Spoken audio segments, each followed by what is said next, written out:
Hey everybody, Grecian Thunder here, and a little music.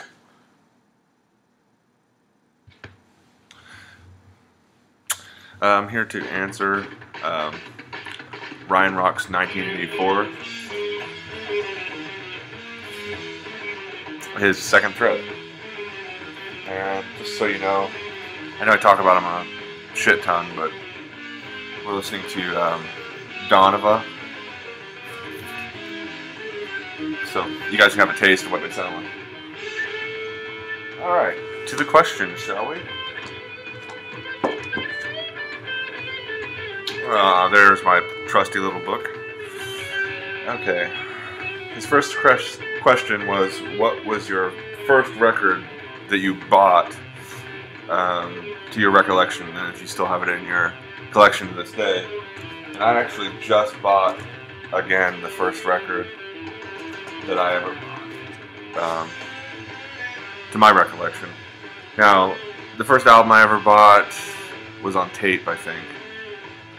And I'm not embarrassed to say that the first album, ironically, I think this is part of where I get my sense of humor. The first tape that I ever bought with my own money, I was like 11 or 12, and the Milli Vanilli album came out. And I was like, wow, this stuff's really cool, those guys are so cool, you know. And I bought that.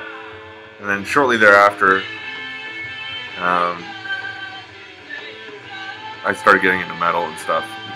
Obviously, I was so scorned by their falsehood, you know. But the first record I bought was the Mummies play their own records. I remember going to the record store, seeing it. My friends were into this band, and like some older friends that were in a band. And I saw this and I grabbed it. So, see, Robert, look at the back of this record. What does it say? Budget Rock Showcase. So, it's not my words, man. So yeah, and I've been in love ever since with the Mummies. Of course, in the '80s, I was into music too, but I was like a kid. I wasn't as into it. I hadn't grasped onto it as firmly. As far as possessing it, it was more of something that was in the ether that just happened to be around with whatever the hell else was going on in my head, you know. Okay. And his second question, what was your most expensive record to date? The most you paid for a record? And he didn't want to know price, but the most expensive record that I bought thus far is Boris's Pink. Of course, I got it, this album is from 2007 or 8, I think.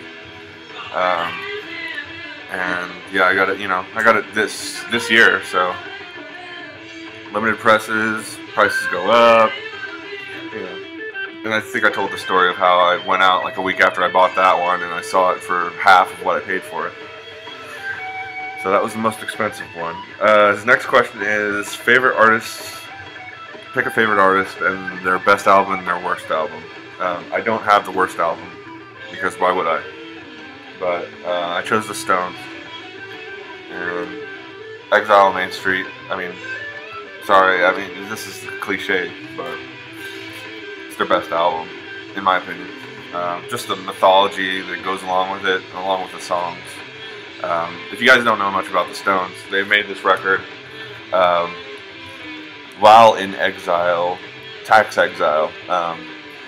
Half of it was made in England, but then they had to, flee the country, and then they made some of it in France at one of Keith Richards' estates that he had rented. Yeah, and it was just released, like remastered and everything. I was thinking about picking it up, but apparently they've added like guitar leads, and Mick decided to do some vocal overdubs. It's like, really? It's your music, you have a right to do what you want with it, but come on, man, you cannot. Good art is never finished, I guess. That's the moral of the story. But yeah, their worst album. I would say it's tied between Steel Wheels and Voodoo Lounge. I even like A Bigger Bang, that last record they released, more than those two. But yeah, sometimes the Stones are on it, sometimes they're just like out of touch, and that's the charm, I guess. Okay, and then the last question he has was 3 artists whose albums you will never buy. Okay, well, number 1 is Phil Collins.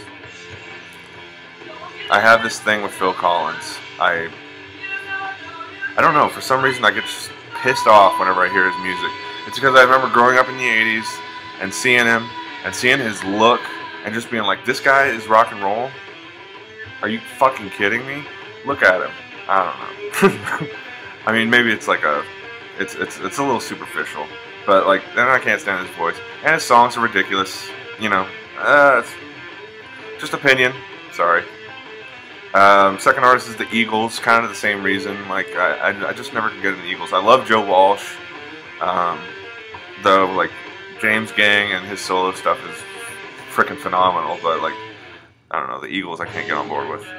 And then third, it's probably modern pop in general. Like, you know, I'll never buy a Lady Gaga record or a Justin Bieber record. Those are things that don't interest me at all. And generally, that's the reason I wouldn't buy any of these artists, is they're not interesting to me.